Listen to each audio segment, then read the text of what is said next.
Okay, so let's start our lecture today. So, yeah. So last time we finished the proof of the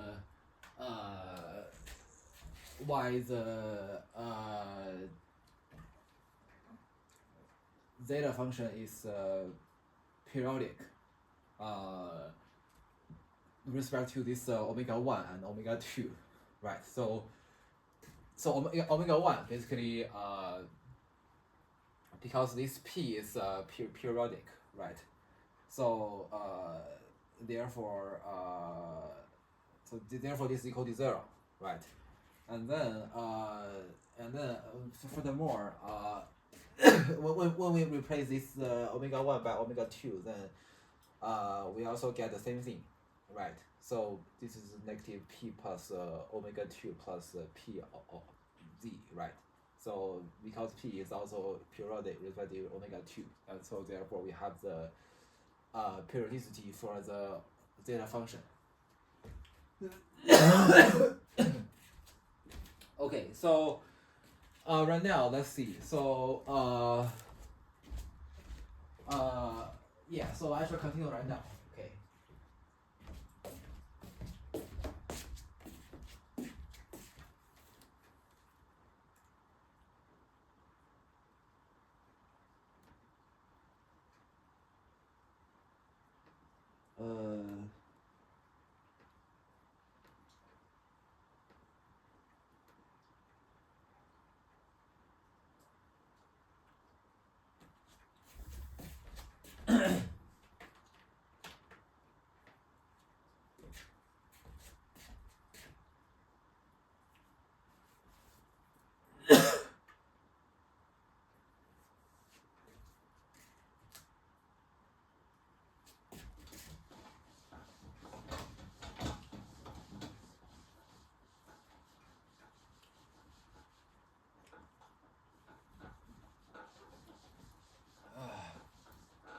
Shoot. I think it's hard to.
Okay, so shoot.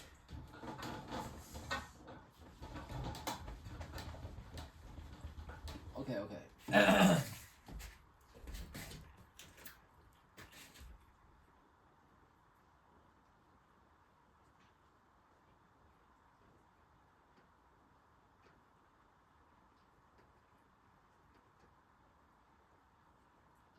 Okay, so let's see what happens next. So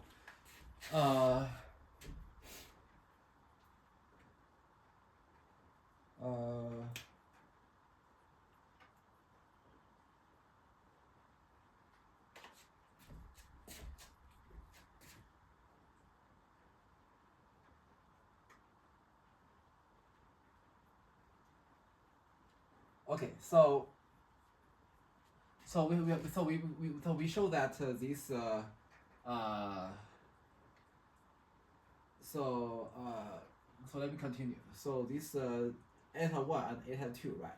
So so this zeta of z plus omega 1, right, is equal to zeta z plus eta 1 and zeta of z plus omega 2 is equal to zeta z plus eta 2. So where eta 1 and eta 2 are constant,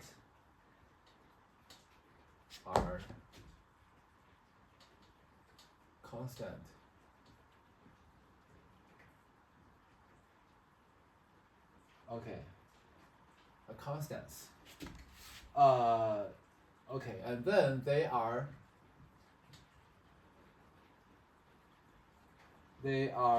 connected with omega 1, omega 2.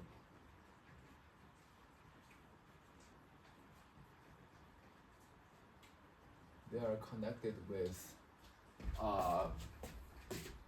omega 1 and omega 2 by a very simple relation.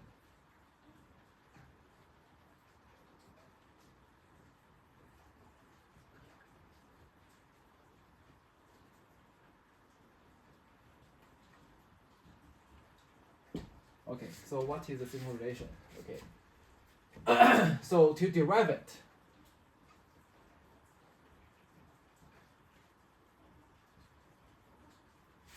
we choose any a not equal to 0 and observe that we choose any a not equal to 0 and observe that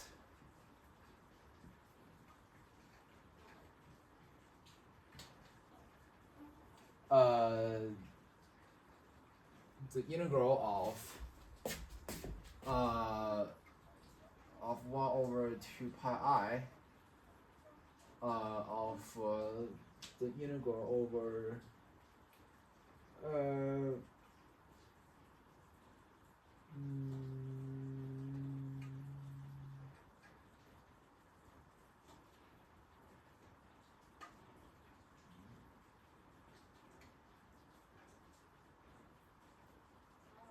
so partial PA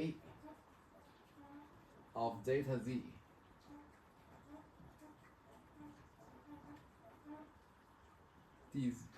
dz is equal to 1. Okay, so by the residue theorem.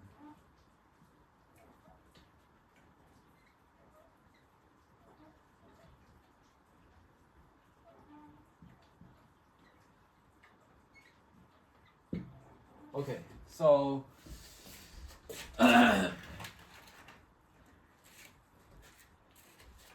so let's see. So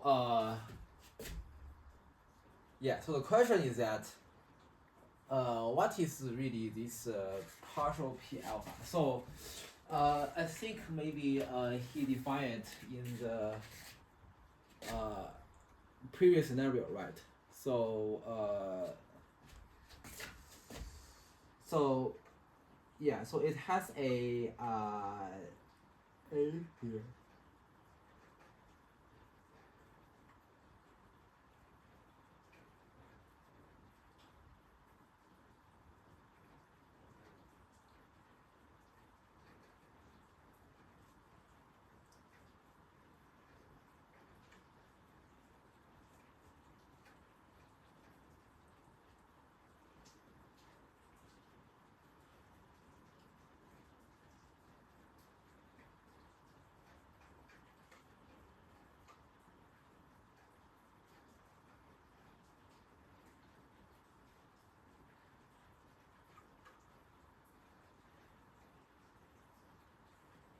Yeah, so I'm checking like the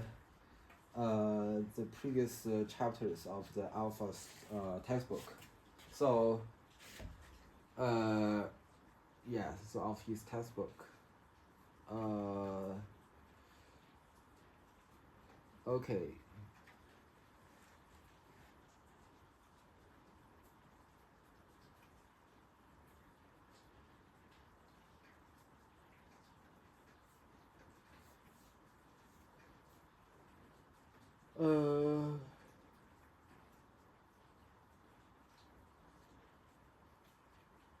Okay, I think there is I think previously he defined what is this PA, right?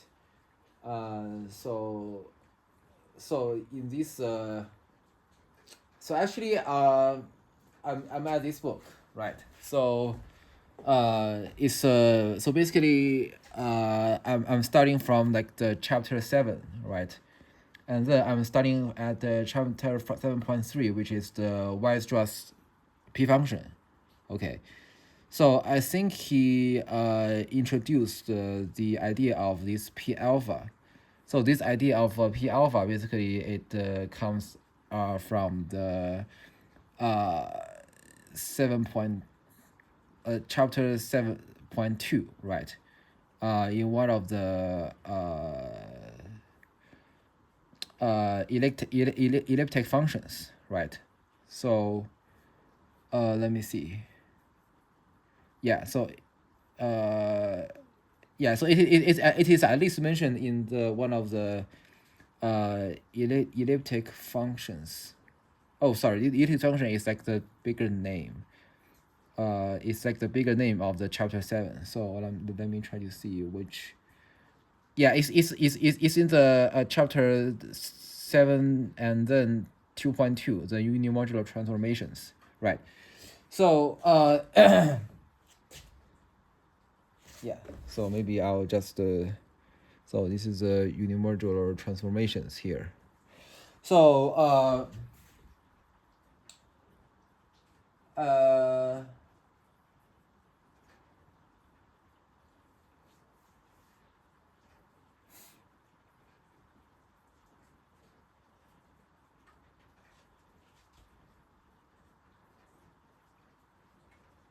okay.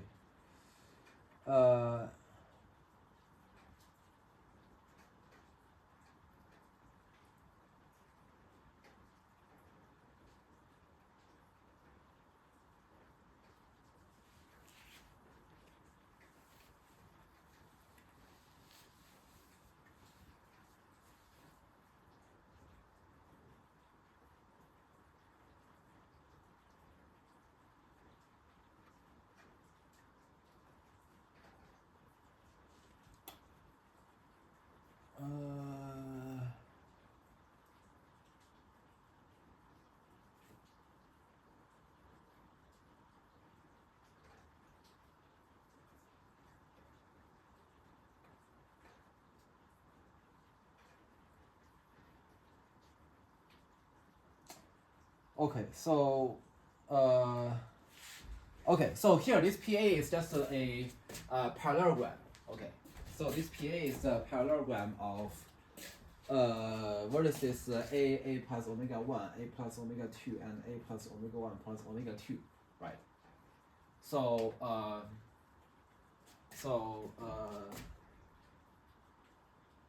so PA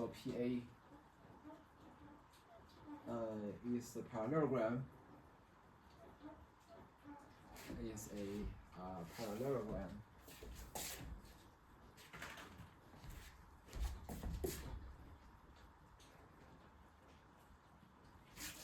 So how do you pronounce it? Parallelogram. Okay. Parallelogram. Okay. With vertices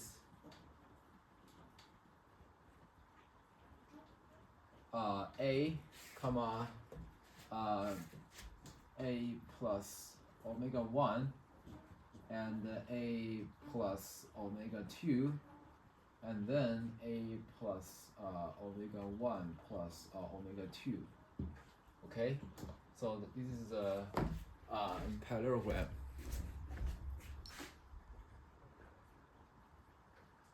Okay, good. So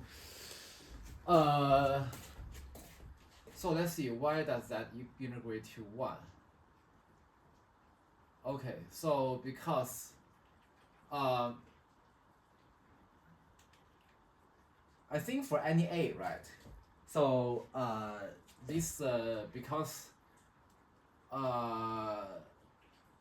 so what is zeta z again? So zeta z is exactly given by let me see if I can recall it by myself. right? So yeah, so this is exactly the zeta z, right? So it basically it has the lattice like the spreading around, right? So when we have this parallelogram, right? So it must contains wait. So okay.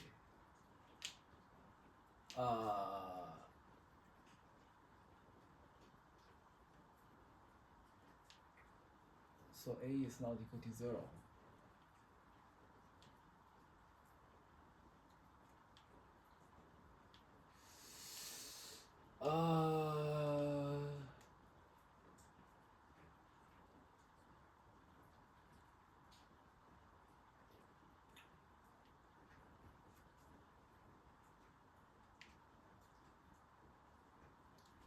Okay, so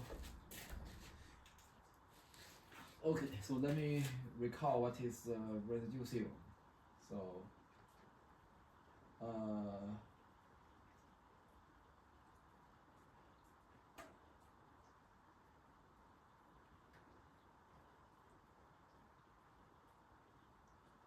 so I think it has something to do with the poles, right? It definitely has something to do with the poles. So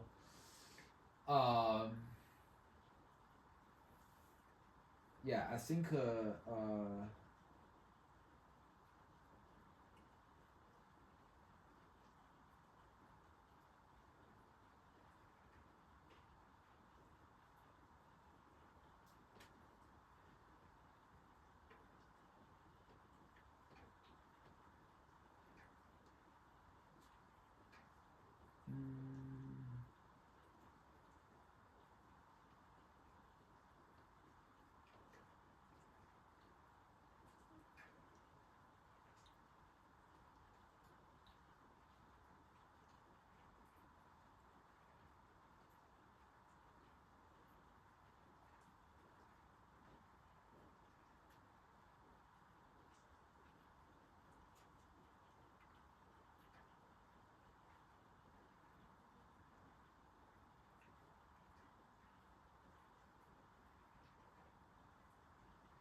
okay, so shoot, I think this is so hard to erase.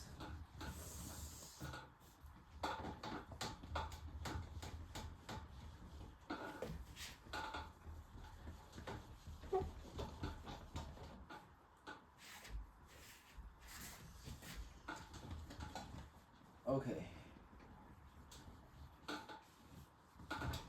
Yeah. I think I shouldn't get waters on this one, otherwise it's getting wiped so hard.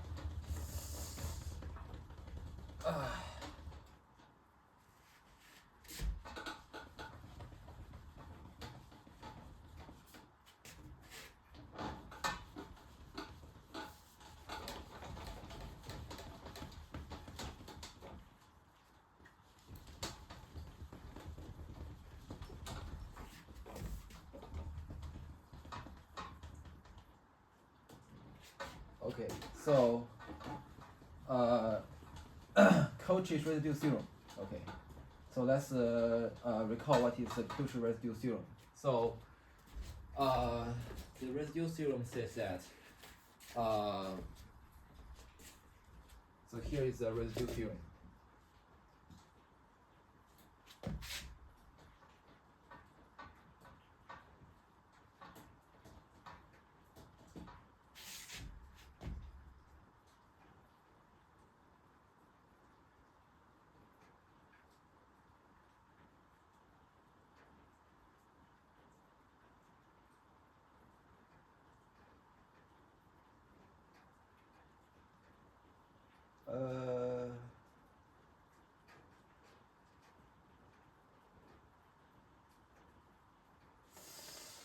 Okay, so that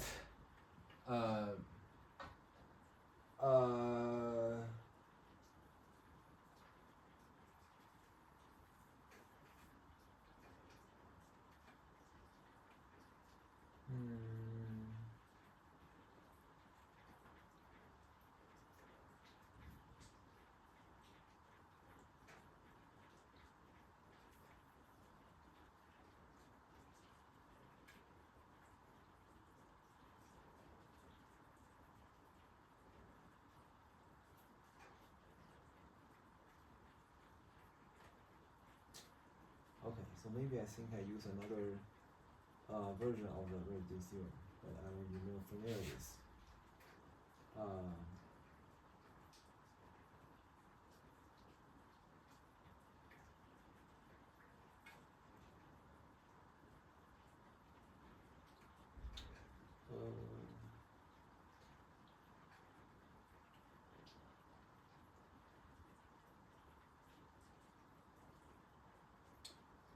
I think maybe it's somewhere toward the end.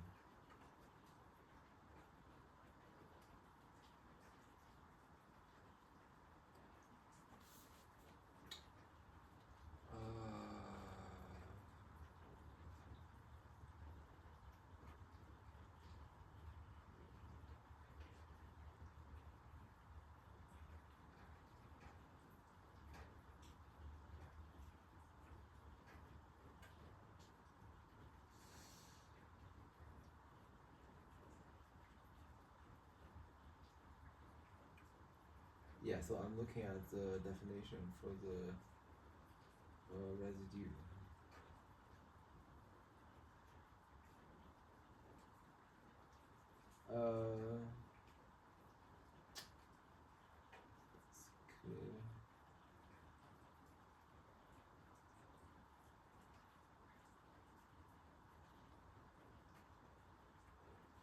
Okay.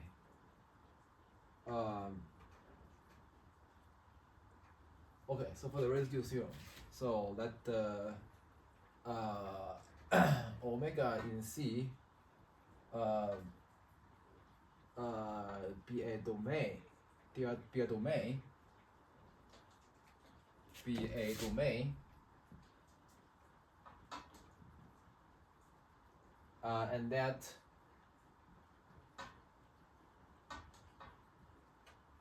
f be a function,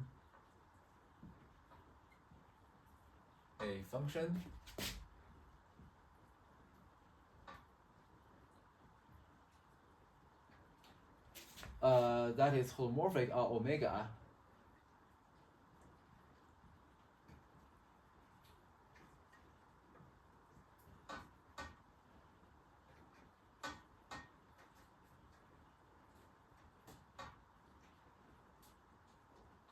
except possibly at except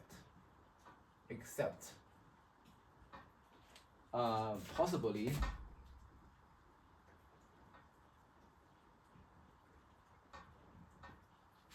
at zeta 1 comma comma zeta m in omega. Okay.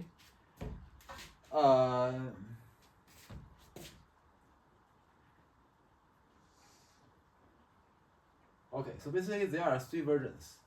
So let me just state the version that I want to use, right? So so then the homotopy version, okay.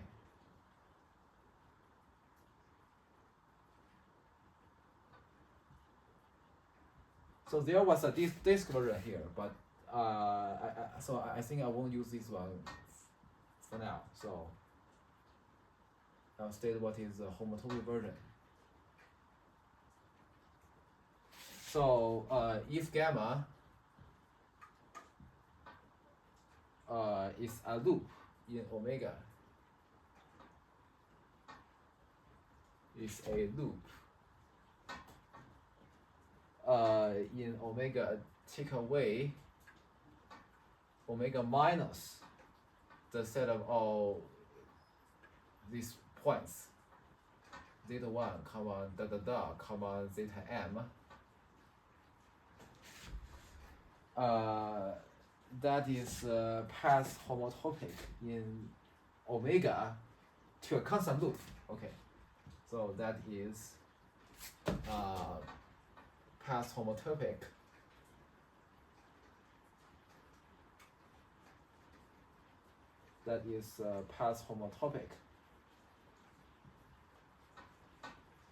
path homotopic.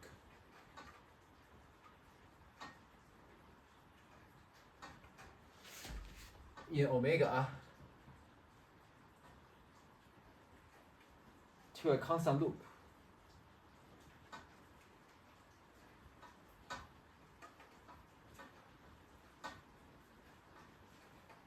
Constant loop. Okay.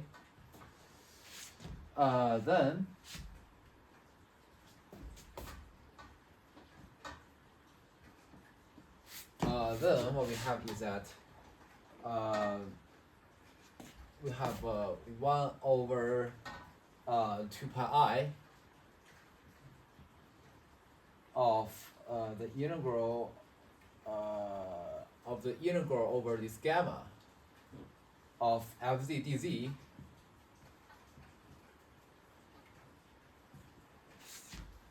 is equal to, so you sum over this j from 1 to m, from 1 to m of the I of gamma comma zeta j and the residue of zeta j f. Okay.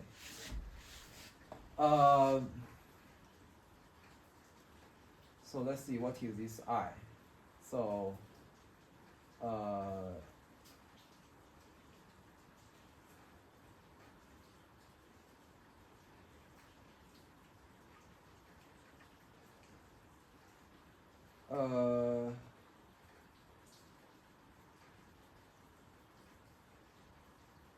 so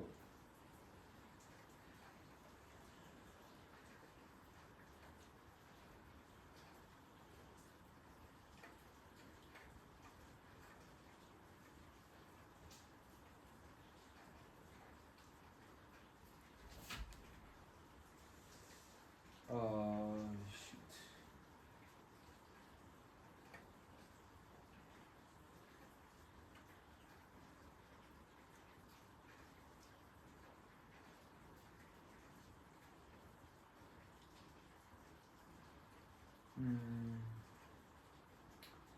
Okay, so let me check. So which chapter is this one? Okay.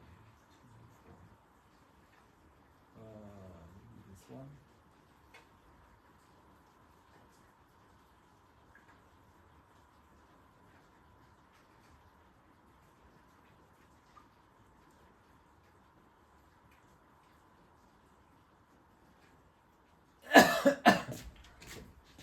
Okay, so this is the winding, the index. Okay. The index of a loop, or let's say, or the winding number of the loop. Okay. So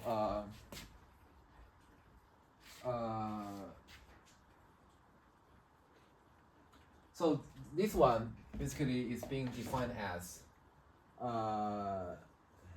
yeah. So maybe let me write down.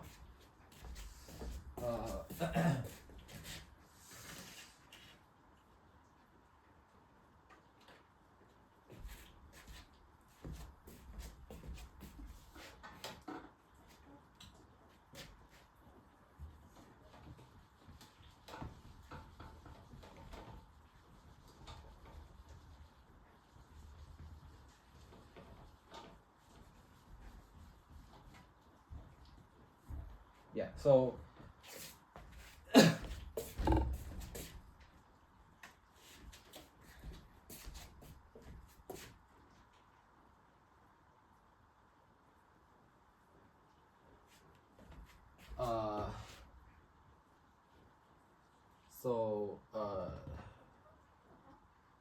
definition.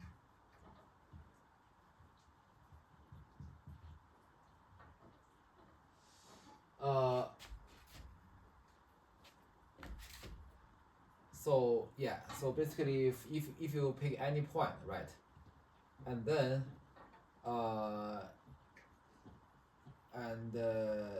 so this gamma a loop, in C minus this point Z naught, and then so the index. So here okay, so the index or just the winding number.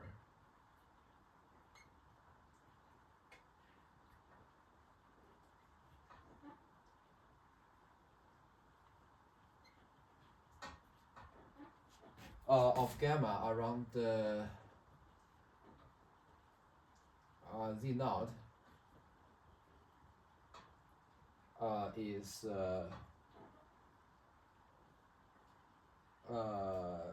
this I of this gamma comma Z naught, which is being defined as 1 over 2 pi I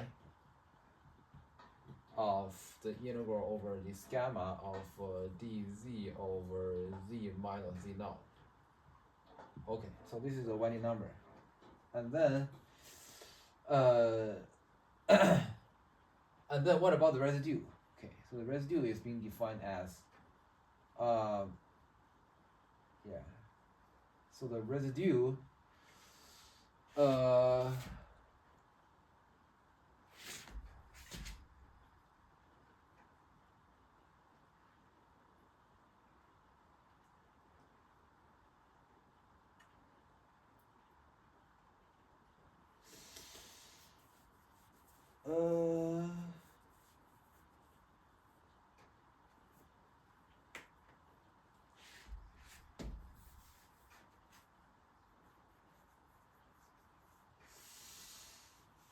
okay.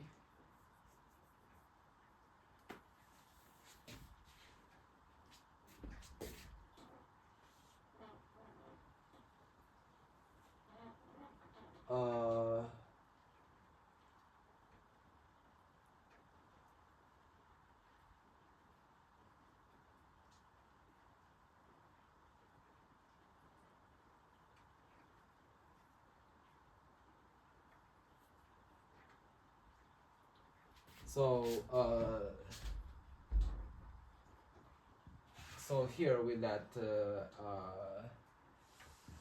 f be a holomorphic function.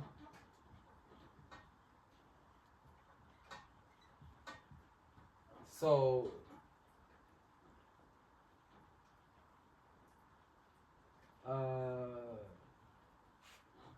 function on an open subset.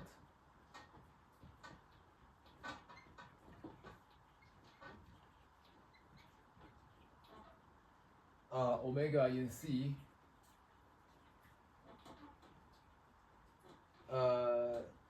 so and then we let some point Z naught in C,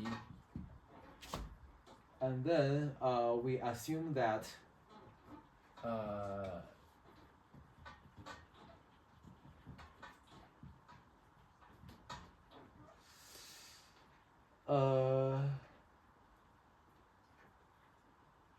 okay, so assume that this delta star of Z naught comma R, which is equal to the delta of Z naught comma R minus the point Z naught is contained in this omega for some R bigger than 0. Okay, so this is just the disk. So this is like the so this is the disk of radius r centered at Z naught, right? And then this is just the punctured the disk punctured at the Z naught. Okay. So this is the same thing as the set of all Z in C such that Z minus Z naught is less than r. Okay.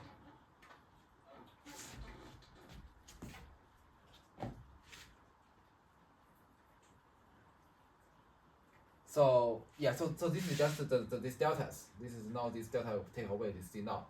Okay. So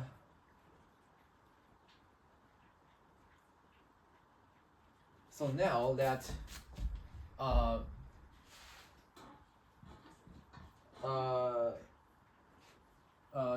z from fz which is equal to the sum from, oh shoot, okay, so I'll erase what I have to write down. So fz, which is equal to summation n from negative infinity to infinity of a n times z minus z naught to the nth power.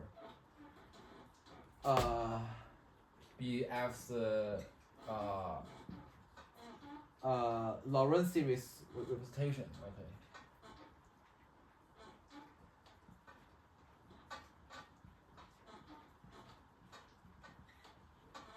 Expression. Sorry, representation. Representation. Okay. And then about the naught.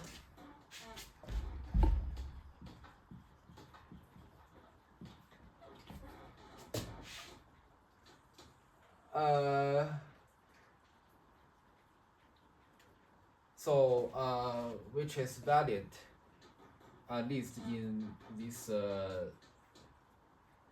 delta star, z naught r.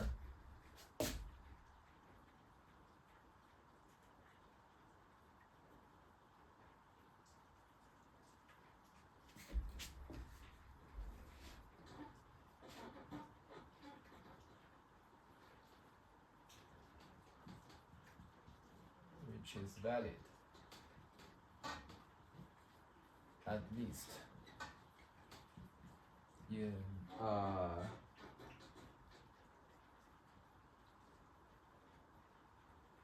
delta star z naught comma r. Okay, so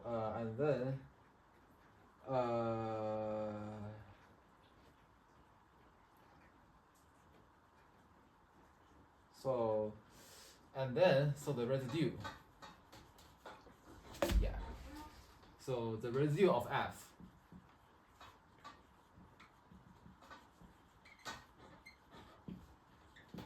f at z naught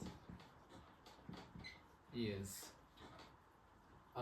so we write the letter residue res z naught f, which is being defined as a of -1. Okay, so which is column, which is equal to 1/2 pi I, the integral of the boundary of the disk centered at z naught of radius r,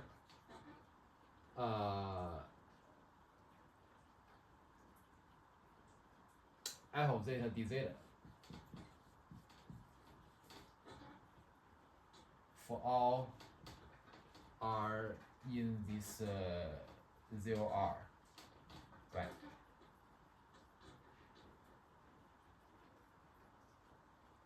Okay, so yeah, so this is the definition of the residue. So let's see. So